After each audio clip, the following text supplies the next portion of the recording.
Well, so this is the fourth episode. No, this is the fifth episode of the Three Gen podcast. Three generational perspective. That is now what we're calling it. It's got that subtitle now. Regen, yes. Yes. Generation. And we also have we finally got an image. We got logo. Yes, we have a logo now. We have a logo now, which was nicely created by you, Dad, and Olivia, my sister. Yes. So now we have a logo. Hopefully, we're trying to get other things to make it more official. I'm trying to get eventually to editing. It's just my computer is currently in the shop, so that's what I was planning to edit with. So I now have to figure out what I'm going to do with my laptop currently. Yeah. But so today we're talking about comics, which is why I set up and moved my computer over to my bookshelf over here. I have two bookshelves now, Grandpa. I have two bookshelves. I have one, and I have another one on the other side where my computer stuff goes. Yeah. So this nice dual bookshelf set up. But on the shelf here, I have all of my comics that I own. Wow. So he's got more space to get more. I'm impressed. Yeah, I got space here. I got all this space, and I have space down here as well, but I'm carrying boxes of stuff I'm planning to sell. Mhm. So Wow. I'm impressed. yeah. So let's clarify. When you're talking about comics, we're not talking about comedians. No, we're not talking about comedians. We're talking about comic books, like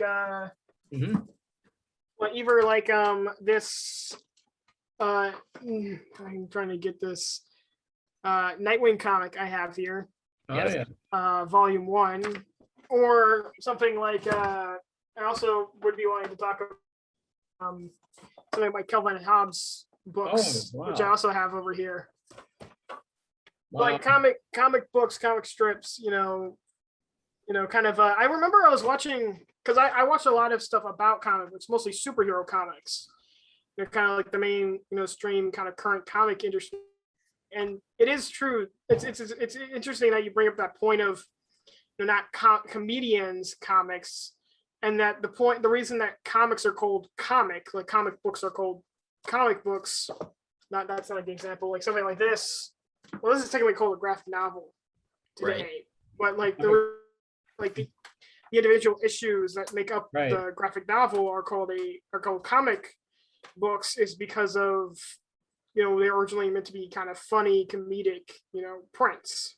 And they were usually funny stories until they kind of, a lot of pulp stories and superhero stories kind of took over the market. And now the majority are usually superhero or kind of heroic style stories or dramatics. And comedy has kind of fallen out with comics as a whole. Though comic strips are still exists. Comic strips still exist. Of course, because we always need to laugh. So yeah, because we do always need to laugh. Well, I mean, technically, comic strips are also dying out because it's newspapers are dying out as well. So I guess that's also a dying breed. I feel like, I don't know what you probably have the most to say about this, Father, but all I know is that I'm pretty sure comic books are gonna like stuff like this. Like the graphic novels are probably gonna live longer than comic strips, maybe. Well, they find a life online, just like everything. Yeah, the life online. That's my point. Is that graphic novels also have the same thing. Like they're finding a new revival online, though they're still exist in comic book stores. They're big revenue sales, and right now the big thing is independent creators, fundraising their own comics and whatnot. Sure. But so yeah, I guess I should start off since I am the one who has the most knowledge, or would you like to start off, Grandpa? Because my dad. Why did you choose this topic? I spent a lot of time. I've been recently reading a lot of comic book stuff, and I've been kind of going over it a lot, and I just thought it was an interesting topic. And when it came to my mind, and then my father basically said that you had some information on comic books, and I guess part of it is because I really like specific comic books, but I've always liked comic strips and comic books and that kind of stuff for a long time. And I even have a kind of wish to actually make my own kind of comic book. Like I want to make my own comic book. I've even have the ideas set up, and whatnot. And so I thought it was an interesting topic, especially because it has lasted for so long, and it has also changed over the years, like so much. Like there's so many narrations and ways the stories are done. Also, it's story media, and I love story media. Mm-hmm. I guess main point is the reason I wanted to talk about it is because it's such a big influence on me, and that's really, and I like talking about stuff that's about me. So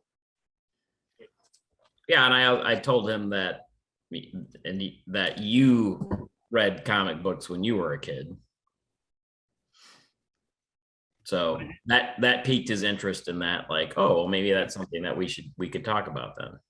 Oh, yeah, I think we should talk about our experiences as 3 different generations, and how we viewed them, how we experienced them, what they were like. Mhm. I think it'd make a great discussion. So yeah, who wants to start? I mean, Jack's already started, so yeah, maybe we gotta I'm willing to start. work backwards then, Oh, work Yeah. backwards. Okay. Work backwards. if you want to call it that. So I guess Say since we work always forward.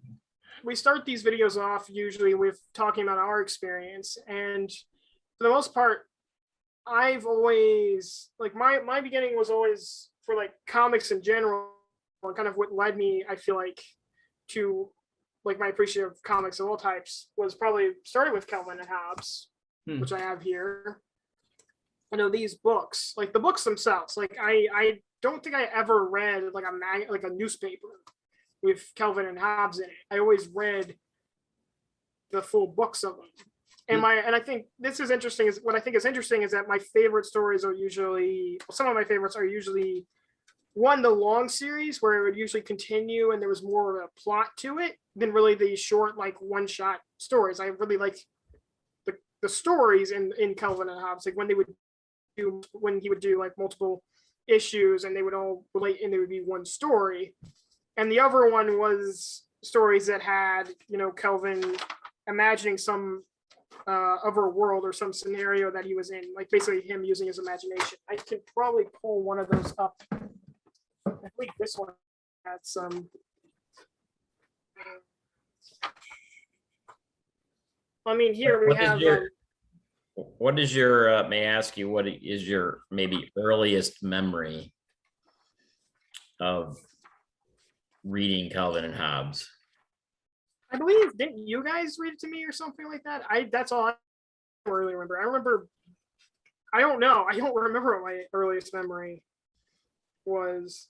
So what I remember is that we had them on the bookcases.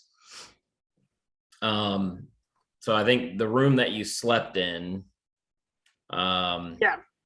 the bookcases, they were just on the bookcase there, because we had these books from when your mother used to work at the bookstore, the Schuler bookstore in Grand Rapids. Mhm. And she had gotten them, and I think you just kind of picked them up one day and started reading them. Yeah, and then you really got into them, and you would read them when you went to bed. Yes. So sometimes remember that. you would want me to read them to you, but you would also just, that was how you kind of fell asleep at night, was reading Calvin and Hobbes. And sometimes you probably stayed up a little bit too late reading them. Yes, which I have now somewhat re-picked up that habit of reading them before I go to bed. Yeah. It was inspired by you, since you're a teacher, you for some reason, you're like the head teacher, and you're also the teacher, like you're the what is that called, like the homeroom teacher for the senior class. Yep. And for some reason you've decided that for every senior year, every morning you're going to read Calvin and Hobbes to your class for some reason. And I'm guessing that was influenced by me. Yes. Oh, really? Yes. Yes. And, and so what's the appeal to you, Jack? Calvin and Hobbes, what is the appeal? I can't say I know the appeal because I think I've modified my life too much to be like Calvin's, that I would just say I'm too similar to him. I think it's the appeal is that I read it so early on, and me and my father talk about this. Me and my dad talk about this a lot, about how much Calvin influenced my personality and how I approach things, and we'll make fun of that, you know. Like I only realized that recently when I, you know, started when I would I think it was last year when I would come to your classroom in the mornings. Yeah. And you would be reading Calvin and Hobbes as a whole class, and I would realize that I'm very similar to Calvin in a lot of the ways I would talk. That, and I also ended up, because of that, I ended up getting a video suggested to me, which was about the philosophy of Calvin and Hobbes. And when watching that video, I realized that my entire personality, or the way I think, the way I like read books and the questions I ask, are very similar to Calvin's questions, like questions that Calvin will ask in the strips, you know. And so I've just kind of, I have somewhat of his mindset in me, and I guess that's why today I like reading them, which is that I get to see something that very much influenced my life without me knowing. I didn't realize that. I think, like, as a kid, I always thought Calvin was an idiot for not doing the things like listening to his parents, asking stupid questions and whatnot. And I always thought he was an idiot. But now that I'm older, I've realized that I am so much like Calvin. So I went against my own thought process. I was always reading those stories as a kid. I always thought that I would be, you know, better. Like Calvin's always learning a lesson in a lot of the stories. And I was like, yeah, he's an idiot. And yeah, he shouldn't have done that. And I'm going to be better. And yet I accepted a lot of the same ideas around him and then became similar to his character. So, you know, I didn't do a good job of that. But I enjoy that. And I kind of feel around that. Here's I wanted to show this. This is the kind of stuff I was talking about of what I enjoyed. It's a Stupendous Man strip. Calvin and Hobbes strip. Where he's imagining. Yeah, and it's a whole story where he's imagining himself. And I think that influenced my liking of superheroes. It was a big thing for me. Like I didn't read a lot of comics. That's what's funny, is actually my main introduction to superheroes, and then later what got me to read the comics I have today was, I don't know, I think I watched a lot of stuff on YouTube about comics, and that's where I learned a lot of stuff from, like about like mainstream comic books. And then I watched like Batman the Animated Series when I was like sick. I got the whole series and watched it. And you guys, Mother got me that. Yep. And I fell in love with that series, and then I just kept going down the list. And then I watched the Justice League animated series. I watched Superman, and I watched all these animated shows. And Olivia adopted some of that, but I really fell in love with that content. And so that later got me to buy my favorite series, which is these Nightwing comics. This is my favorite graphic novel and kind of comic book series. And that's written by, I want to get more of his stuff. It's written by Chuck Dixon, who I think is a really good writer for like modern day comics. And so this is my second, I would say this, I think this was my first, right? Yeah. The first thing I bought. Yeah, I think so. This kind of started my revival into buying comics. And so it started with buying graphic novels, like old stuff like this. Full complete series. It's got, it's got, So what is it that drew you to Nightwing in particular? Well, it was, I think at the time, well, one, I watched a guy who really liked Nightwing. That was the one thing. So, other people influencing me, that's the first thing.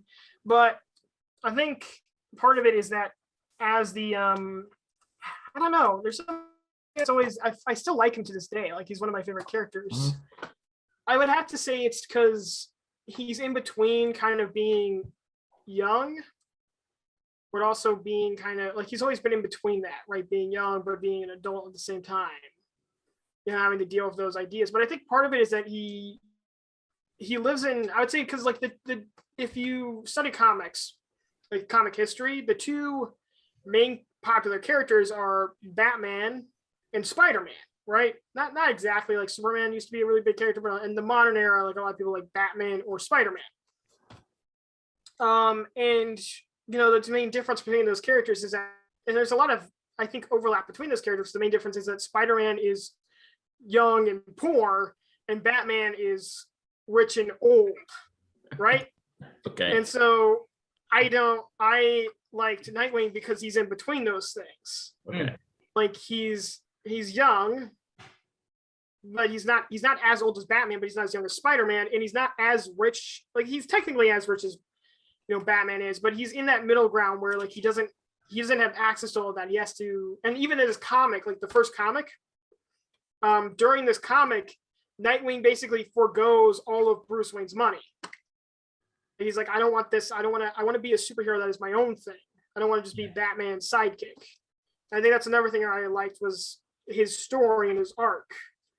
You know, Batman's always kind of been the same guy, and there have been changes, but he's always, you know, he's someone who's always been the same guy. And Spider-Man is always someone who's trying to, like, if you read Spider-Man comics, Spider-Man's always trying to live up to his responsibilities, follow Uncle Ben's messaging, and so that's what a lot of his comics are about. And Batman is always trying to, you know, seek vengeance and stop the criminals, and so he doesn't have a lot of development. But Nightwing changes. Like he even changed identity. Like he went from being Robin to Nightwing, and unlike a lot of other characters where it was, well, I mean, it was technically done for the factor of trying to get him to move out and replacing him with a new Robin. But the story has always stuck. Like it's always in these stories, it's Robin's decision to become Nightwing. Like he's always given the option to be Robin and keep being Robin. It's not like Robin is like, you know, I'm done. Like Robin, it's not something where like Batman's like, I have a new kid who I want to replace you with. And so I'm going to, I have this kid and I want to replace you with him. So there's a remaining meeting time. Yeah, Do you see that? Yeah, I got it. Don't worry. Do I understand correctly? Batman, Robin, then is Nightwing. In other words, there's this transformation into a whole. Yeah, it's person, huh? different. Yeah, and he doesn't really use. And this comic is amazing. Like it sets up his identity.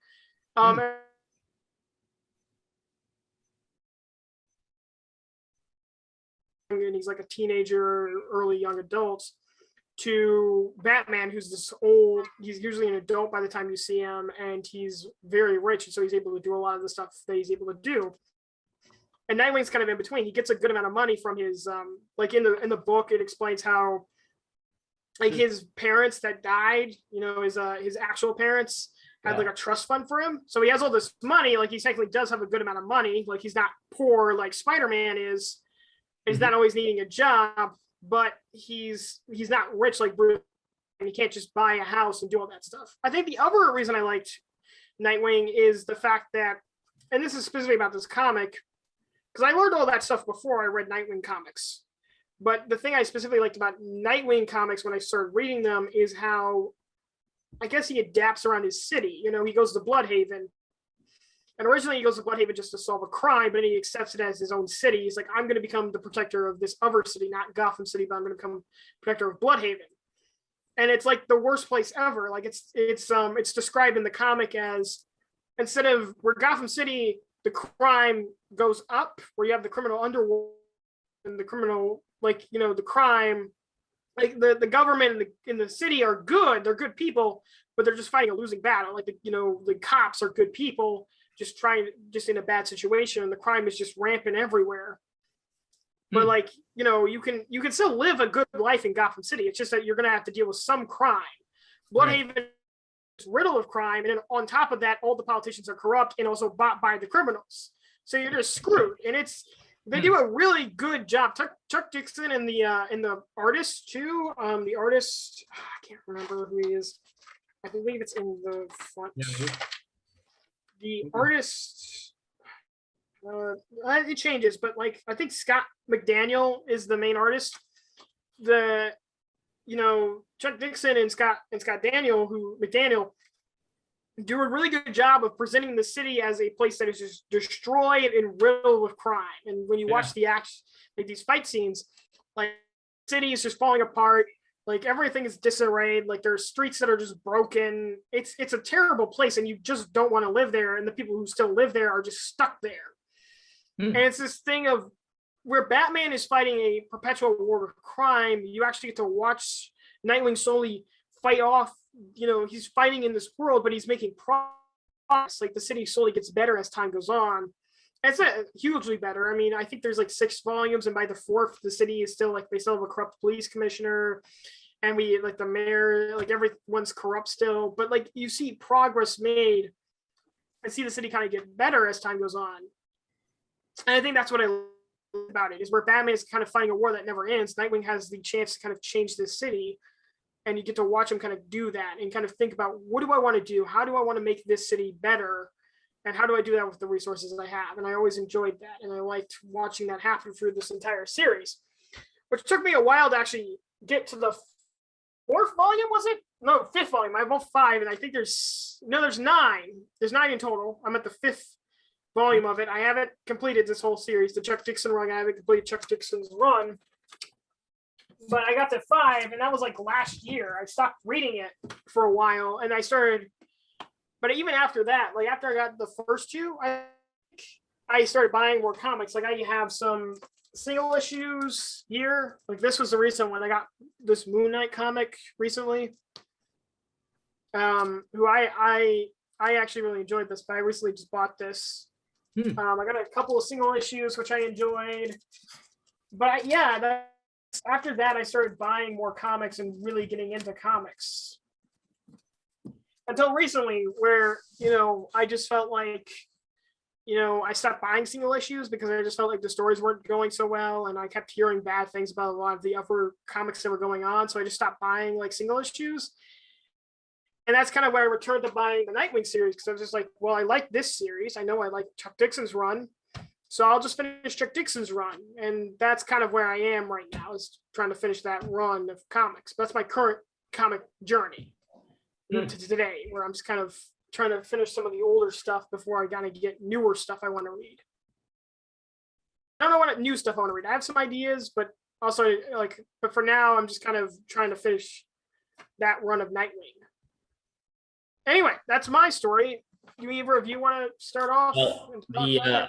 I will say this: the other comic that you read when you were a kid that we had available to you was Foxtrot. Foxtrot. Yes, I also have that here. And I remember that you did really enjoy Foxtrot as well, although you did not identify quite as much with the characters of Foxtrot as you did Kelvin. No, I did not. No. I'm sure that. Yeah. No, you finish. I'm just gonna say that I'm sure that anybody that watches this probably is either saying you have warped your child with Calvin and Hobbes by giving it to them so early, or isn't that really, really cool? Yeah. I think you're be on one side or the other of that. So, but I'm fine with that judgment. It's okay. I mean, Kelvin is there's 2 aspects of Kelvin. One is the thing about Kelvin, and I remember this in my childhood, is that like the reason he doesn't, I only realized that recently, is that the reason he questions like the adults in his life, and usually he has good valid questions. So the same questions I would ask, taking pictures. I read that like 2 nights ago. Like I was reading a comic strip where it was like Kelvin, he's forced to take pictures of him, and I didn't like taking at all. I don't like getting in pictures. It's the only reason I kind of just been like, I give up. I'm just going to take the picture and just be over with it. Right. But the whole reason Kelvin doesn't like taking pictures is because the reasons given aren't good reasons. Like they're not. It's not explained. He wants to know why I have to do this. Why do I have? And part of it is Kelvin doesn't want to do it. And that's the root of all his things. Is he just doesn't want to do it. But he also has good questions for why do I have to do it at the Right. same time? And Right. I always enjoyed that. Yeah. And I mean, that's my favorite parts are, I was telling you this the other day, Father, is the sled rides or the wagon rides Yes. where Kelvin philosophizes, and those are my favorites because it kind of takes out the kind of social moral aspect of it, like where most of the time Kelvin is having to deal with a situation in which he's getting himself in trouble, and so you kind of have to point out the fact that, and Kelvin's usually seen as the one in the wrong, but when he's on these wagon rides, he's put them himself in danger, but Kelvin's just asking questions, and so it's this interesting kind of philosophizing that I Yep. to this day really like and kind of do myself. Yep. It's his journey of life. Yeah. So we're kind of at a point where we need to switch and close this Zoom session, and we'll open up another one. Maybe we'll get some sponsors at some point, and we can put in ads at these junctures. So if there's a cut, yeah, there's gonna be a cut here. Yeah, so there's gonna be a cut here, and we'll be right back. All right.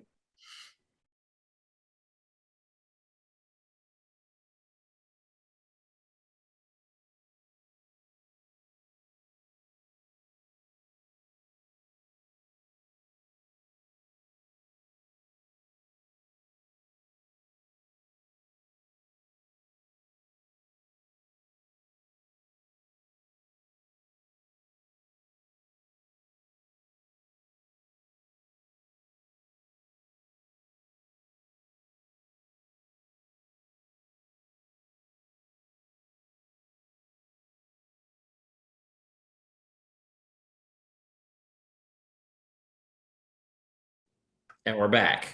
Yes. Talking about comics. Yes, and It's so my turn. It's your turn. Yes. Yes. So my memories of I was never really into comic books. So that was not something that I did much reading of. I did tell Jack recently that because he's gotten into the Punisher comic books. Yes. And I did tell him that I think it was maybe middle school or high school I came across the Punisher, probably at Schuler Books, looking at comic books one time, and that was a comic book character that intrigued me. So I did read a little bit of that, but I never really got into it or ever bought any comic books. So most of my stuff would be, there you go. See, he's got Punisher. Yes. It's called this is one called Punisher Killing Crew. It's a great comic. I like it's classic Punisher. Which by pure the way, violence is what it is. It's just pure violence. Pure violence. Destruction. Yes. If you Punisher guns. Like, yeah. The Punisher story is pretty much. I'm sorry to cut you off, but I'm just gonna explain this really quickly. Okay. Like every story pretty much is someone gets hurt, or there's some kind of crime. They're bad guys, and the story starts off by either like showing they're bad guys or just showing that they're generic mafia guys. Punisher shows up, kills those guys, and then the rest of the comic is just him killing off whatever. Like he has a list of people, and he's got to kill those people, and that's by the end of the comic he's got to have that done. And you have other stuff, but that's the main body. Is you have bad guys, Punisher is gonna get them now. There's a list of people, and then the rest of the comic just nailing all those people till you have the last guy who's usually like better somehow, like he's the big bad. He's either got powers or he's got like the special weapon or whatever. And after the Punisher defeats him, and it's like a hard fought battle, and then the comic ends. Yep. Like, that's how you tell a Punisher story. It's basically a comic book version of a video game. So yes. Oh. It's incredibly repetitive, and that's the hard part about writing Punisher stories. Like even this comic, like Killing Crew, basically the whole idea is they take Punisher and make him go on like a cosmic, like across the galaxy killing spree with a bunch of other like kind of C-lister heroes and villains. Like they have the Juggernaut and whatnot. and it's just like he's going across the galaxy, to fight to get revenge for all these kids who lost their parents, and that's the whole story.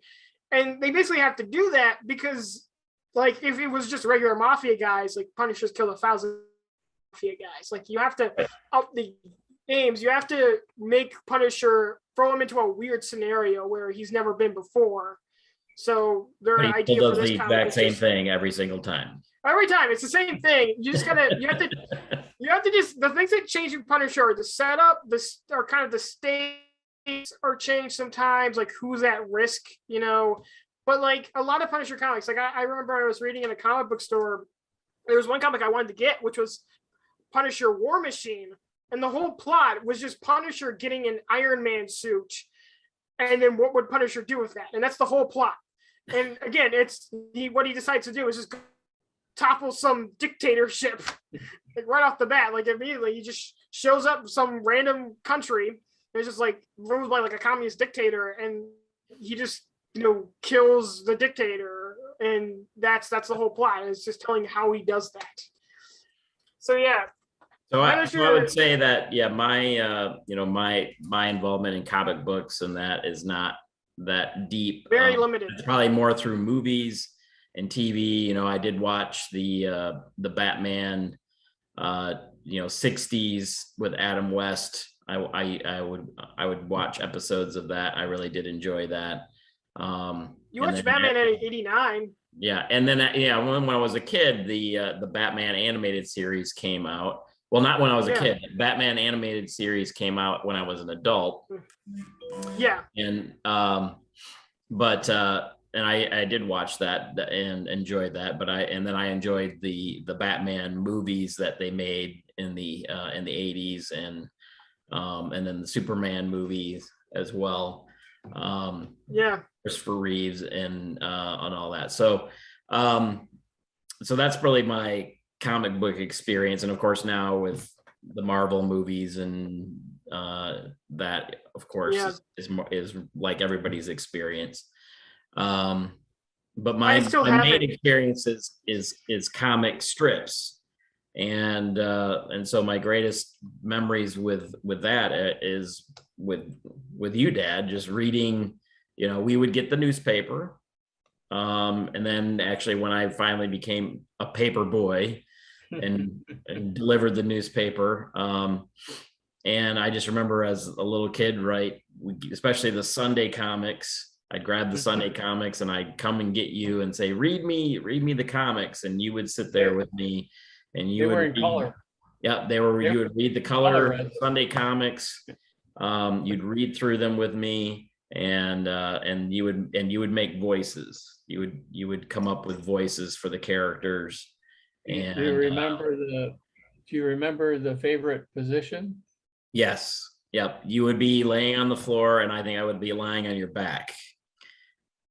And looking over your shoulder, basically. So you have to suffer the weight of the child on your back, and then read comics with voices. Right. And I think the kind of wait, are you guys still there? Yeah. Okay, I'm sorry. I was making sure you weren't talking. I think when you become a parent, I need to keep this in mind when I become a parent, is that you need to have, well, apparently you need to just read comic strips and funny voices. You know? Yeah, that's the thing you do. That's what you have to do. You know, I was not as good as Grandpa. Grandpa was he was the best. And so I need to be better I need to be the best. That's the thing. I need to there be you better go. You need to bring it back. I got weary. Yeah. There you go. But yes, that was a great memory that I had of really enjoying the comics. And that's how I got into really one of the last ones that you read to me as I got older was Calvin and Hobbes. And that was probably my favorite. And I think probably one of the interesting things too was I got into actually reading the newspaper that way. Yes. You know, I read the comics, but I also read other parts of the newspaper too. And so being informed and knowing what was going on became a part of that. It wasn't just the comics. And so I really did appreciate that as well. I still to this day, if there's a newspaper available somewhere Yep. free, I will pick up the newspaper and I will read it. I will read the majority of it. Just because there's something about reading a newspaper, I don't know. And Yeah. I've always enjoyed. So thank you for that. I appreciate that. So now it's on to your turn, Grandpa. And apparently I'm curious to hear what experience you have with comic books, with my own things, if any. Like apparently you have some connection to that, you know. Yeah. Well, comic books were around, you know, they were. In fact, I guess I want to say I was in the golden age. Yeah, I was gonna say you were around the golden age like comics. They were, you know, emerging. They were becoming significant. But my memories were more with watching cartoons in a movie theater. When I that was the youngest exposure to visual humor. And by the way, for me, in my generation growing up, comics were always comical. Yeah. They weren't serious. They weren't Right. philosophical.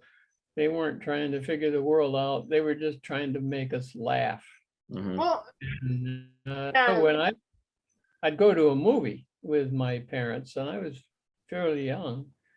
They took me in movies. I think I was 5, 6, 7. And I do remember this very vividly. I always the movie itself. And then, by the way, there were newsreels about the war, the progress of the war, World War II. Those were always interesting. The movie was always I never got it. I wasn't interested. And the newsreel was interesting because they were short and very vivid, you know, a lot of action. And that probably got me very interested in the war itself. And in fact, those newsreels, looking back at it, were propaganda to make us all get behind the war. That's right. And what a great job our troops are doing and so on. But for me, the highlight of going to the theater was watching the cartoon. The cartoon always seemed to be after. It was after the movie. Oh, it was? And I think it was probably the movie, and then the cartoon was sort of a transition to the next showing of the movie, or something like that. Okay. And the cartoon was always short, and it was usually, you know, Donald Duck, Mickey Mouse, you know, those kind of characters. Bugs Bunny. Well, that one time there was no cartoon. I threw a fit. This thing that might not have just not even been like the people running the theater probably didn't even think about. They're like, oh, we'll throw this on when we prepare the next film. We don't really care about this. I don't know what happened. I don't know why, but as far as I was concerned, it was a total dud, failure. It was unfair. They did not have the cartoon at the end of the movie. And not the cartoon at the end of the movie. Here's what's funny about that. With kicking and screaming and being dragged out of the theater for protesting. Here's what's funny about that, right? Is that the cartoon, you say it was at the end of the movie, and my kids, when we would go to a movie, when the movie ended, when they were little, when the movie ended, like as soon as it ended, once the credits started, they wanted to get out of the theater. Like they did not want to sit and watch the credits. It was like, we need to get out of here now. And then they continued. I find that funny because if they had just played a cartoon at the end of the movie, they probably would have stayed. It would have stayed. And that maybe why it was there. Right, but now, you know, they have all these movies, they have all these little scenes either in between Yeah, the at the credits or at end. the end of the credits, so now they stay. Now that they're Yeah, I was adults, gonna they say do that. So the modern equivalent is like a movie. It's like you bring your kid to a superhero movie, and at the end credits, there's no end credit scene, and your kid's just like, "Where's the end credit There's scene? no end credit scene. There's no end credit scene. What's the next movie? I don't know what the next movie is. What are they?" It's just and half It those goes things around, are, comes around. and half those they're like worthless. Like Yeah. they're not even like they're like some random thing because they just have to put an end credit scene at the end. Like they're not really. Like everyone's like, this is the predictor for the next movie. It's like usually it's not anything. It's just something where they'll throw it up, and then the next movie has nothing to do with the end credit scene. So it's just a little, it's just as pointless as the cartoon, you know. But it keeps people in the theaters longer. And Yeah. So So I graduated yeah, though so from yeah, that, you went from there to what? from movie cartoons to comic books. As I learned to read, Mhm. and of course what we were reading in school were Dick and Jane books, which I thought were really stupid and dull. Yeah, I have no idea what those are. See Dick read the book. yeah. See Jane jump. Yeah. And they were boring. Yeah, sure. But that's about, it was actually during the war, especially when comic books started coming out. Now, a comic book was a very thin thing.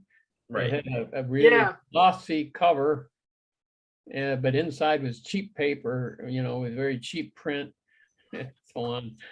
And They but still make them that way. yeah, I know, but you could read it. You could read it, and they were cheap. They were cheap. The closest I've got is this Wolverine comic Aunt Tammy gave me, and this is like from the '60s, I believe. Like this isn't even that 60s? old. But even that's Yeah. the comic Even books that were very papery. You could easily tear them with. Yeah. I don't well, know. yeah, like this is like this is pretty papery, I will say. Like once it? you open it, What's the price on that? open it up. It is $1.50, which I Wow. believe is cheaper than mine. Like I think this like most comics today are like $4. Yeah, so- $4. But you know, by today's standard, that's still cheap. Yeah, I know, but like I still think that maybe if we kept using maybe some cheaper paper, maybe they could sell them a bit cheaper. I don't know. But yeah, see, like it's kind of like it's a bit more papery than like what I have. Yeah, but the format looks very similar and so on. And that, you know, my favorites really became the superheroes, not Donald Duck. I mean, again, Donald Duck and Mickey Mouse did not interest me much. You had them in cartoon. You didn't need them in. But I was fascinated by Batman, Captain Marvel, Green Hornet, things like that. And we used to collect them. And as I recall, I think a new comic book was like 10 cents. Okay, yeah. Wow. Yeah. Oh man, I would love to live in that time. And so you would, you know, that was a lot of money in those days. Yeah, but sure. I mean, yeah, I know. I would love it if modern comics were 10 cents. Really, that's what I would want. I would want. But you'd have your stack, and my brother had his stack, and I had my stack. You wouldn't dare take a comic book out of my brother's stack, or he wouldn't dare take it out of ours. Oh, I possessive about them. But one of the neat things we would do, this is to socialize with, and you know, friend. You would take your stack of comic books over to your friends, and you'd sit there and you'd trade. Sure. yeah, You would trade comic books so you could get more, and so on. So that went on. You're trading and then- stories. Yeah. Yeah. That's neat.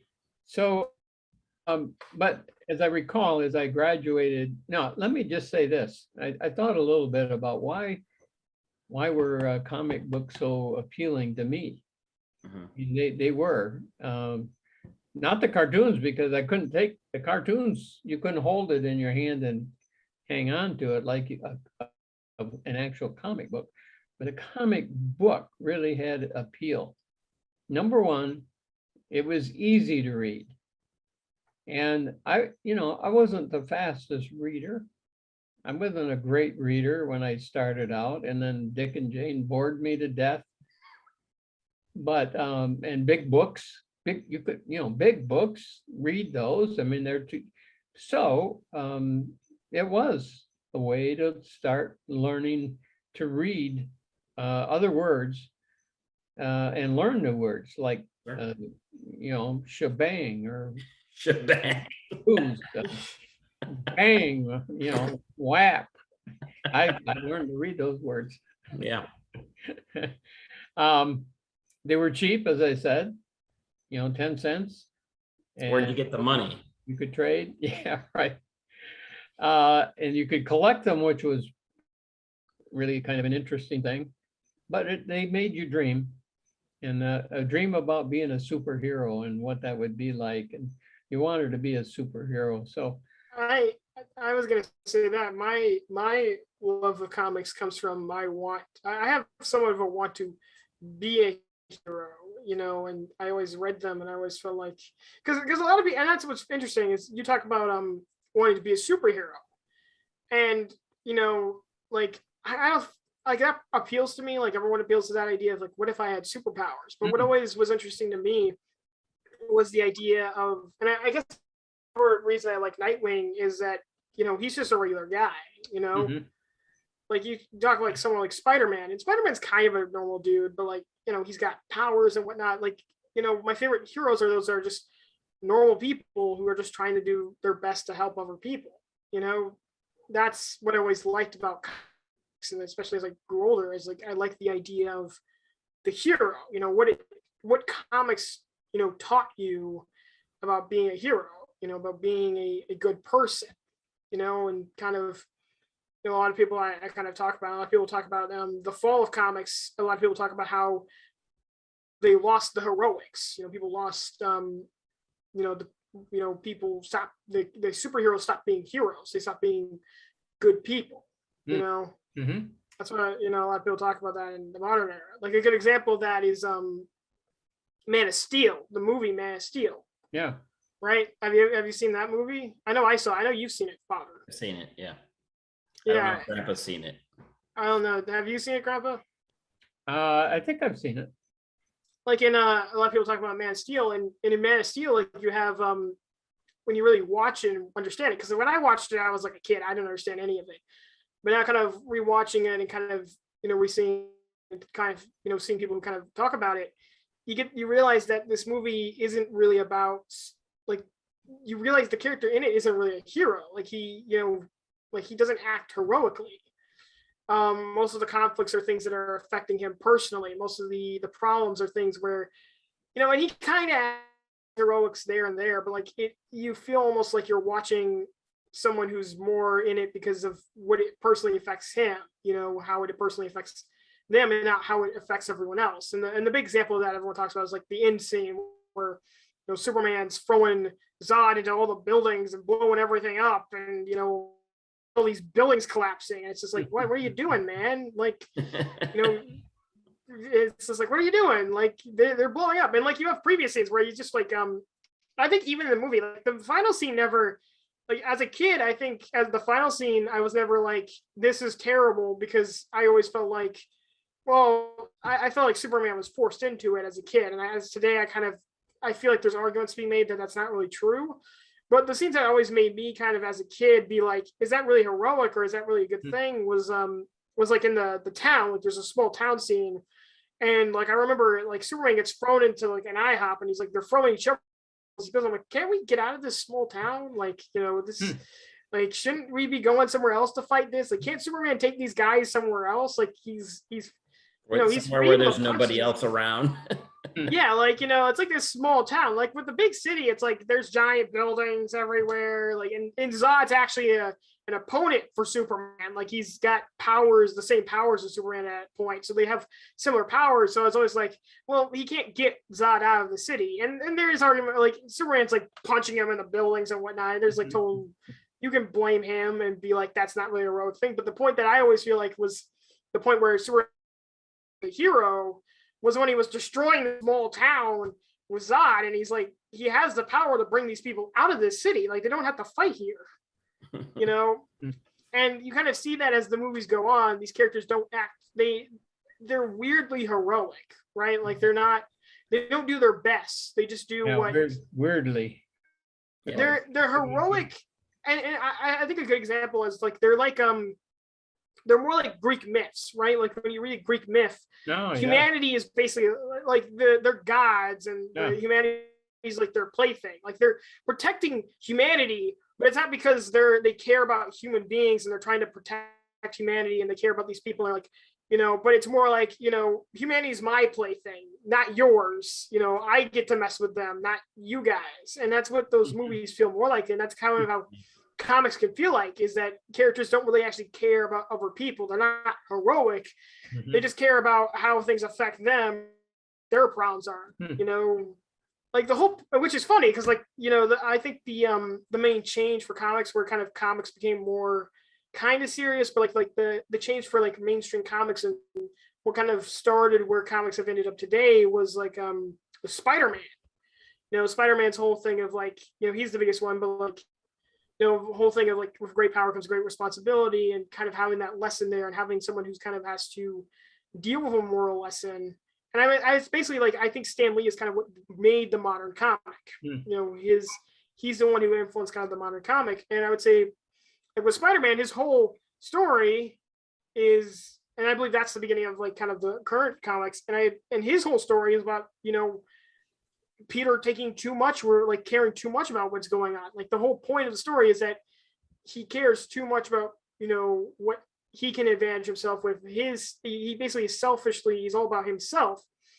And so in a scenario where he could be the better man, where he could save the day, where he could be heroic, he doesn't act heroically because it's personally not a problem for him. Like, he could stop a criminal, but hey, that criminal is just another guy. I don't need to stop him. You know, but in the end, him not stopping that guy ends up with his Uncle Ben getting killed, like someone he actually cares about. And it's kind of this point of, he could have done that. He could have stopped that, but he doesn't. And it's purely because of his own selfishness, you know? And that's what changes him. Yeah. And I think that's something that. Yeah, I think you bring up a good thing about the, you know, the Greek myths. Yeah. Right? I think that's where comic books kind of come from. They come from that. Modern comic books are continuations of these you know, Greek mythical heroes, and I think it's a continuing playing out of what we're, one of the things that we seek, right? We're seeking, because we live in this broken world. And, you know, we're broken people with sinful natures, that we are seeking, you know, this savior. And so we like these stories. We like these stories of a heroic person that will come in and is superhuman, and can come in to save, right? And it just, you want to meet them, or you want to be them. And that's kind of the thing of like, you know, there's an aspect that I feel like is so important that is just kind of lost in modern day comics. And I think it's becoming more like those Greek myths. Like those Greek myths, like, yeah, it's about that salvation, but like those characters are terrible people. Like, they don't act in all moral. Right. And you could argue that's kind of because of the time and kind of the culture of when they were made. But now it's kind of that same question of like, what kind of culture do we live in now, where we watch heroes not really be heroes anymore, you know, where we have lost the superhero, and not the super part, because we still have that. Like, everyone wants the powers, right? No one wants the responsibility. No one wants to have a character. No one wants to be the hero anymore. And I feel like that's sad, because I think the hero is what I always liked about the comics. The hero part was the important part. The part was just what made it cool. You know, the hero part is what made them important. Like, again, there's a lot of comics that talk about this, where it's like, if a superhero doesn't have powers anymore, it doesn't make them not a hero. They're still going to act like a hero. I think there's some comics where like, what makes Superman is not his powers, but is his character. What makes, Batman is not his gadgets, it's not his training, but it's his character. And what makes Spider-Man is his character. It's all these characters. What makes them is their moral and kind of their bravery, their virtues, right?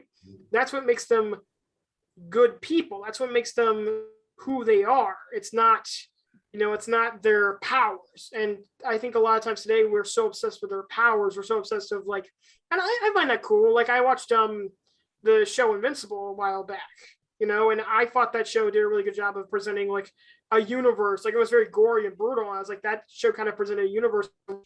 You got to really watch people with superpowers kind of display that. Like what would a real world with superpowers really be like? And the truth is that, if there would be gory, destructive fights, you're not going to get these things where like, someone's thrown into a building and then the building collapses and no one dies. Like you're going to have, people are going to die and people are just going to carnage and whatnot everywhere.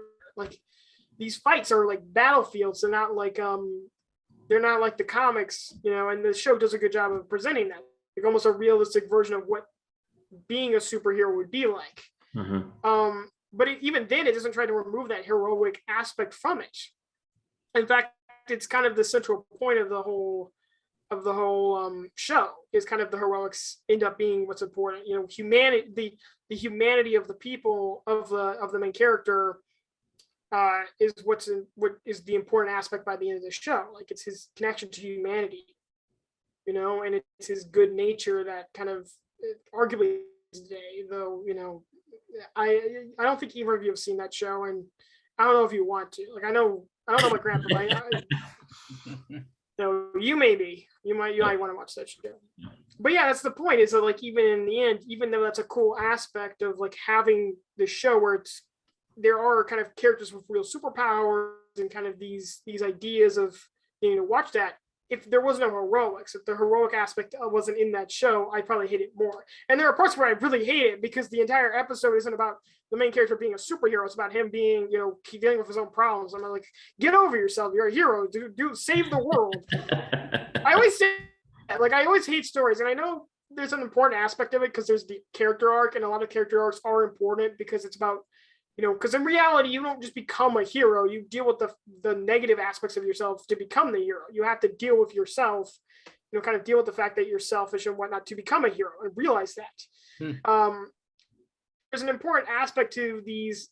There isn't, like, you can tell a modern story where there's more characters in it and the character has to deal with more of their personal issues and make a good hero story. You just have to make sure that the point of them doing that is learning to be a hero, is learning how to deal with those aspects and still be a hero, how to get over themselves to be the hero they're supposed to be. Right. And I feel like a lot of times that's kind of overlooked for the more kind of mundane and whatnot. And part of that comes with like writers wanting to make themselves the characters in the story, right? And caring more about like, I want to be the character in the story, and I want to deal with my own problems through this story. And it's more about dealing with someone's personal problems and being like, what if I had superpowers? What would I do with them? And it's like, I don't care about that. That's not the point of a superhero. The point of a superhero is the hero part. They just have superpowers. I'm sorry, I'm getting mad about this, but seriously, I don't like superhero stories where the whole point, where people obsess with the people having powers. That's not the point. You can tell a superhero story. It's just called a heroic story with a character. It's cool having superpowers, and that makes someone be able to do more. The cool part of Superman is that he's a heroic person with amazing powers, and so when one person dies, he has to question, could I have saved that person? Because he's able to do so much. He can no longer, like most of us, like, if you're like a firefighter, right? When someone dies in a fire, you can kind of go, I don't have the ability to save that person. I'm only just one man, or I'm only as much as this team. And, you can go over that, but you can't technically justify it to yourself. But when you have that much power, like when you're someone like Superman, when you have that much power and someone dies while you're trying to save a city, you can no longer justify it to yourself, because it's just like, I could have done something. I have this much power. Why couldn't I have saved that person? Yeah. There's this kind of thing where they can have that kind of guilt. It's a stronger guilt than, most normal people have.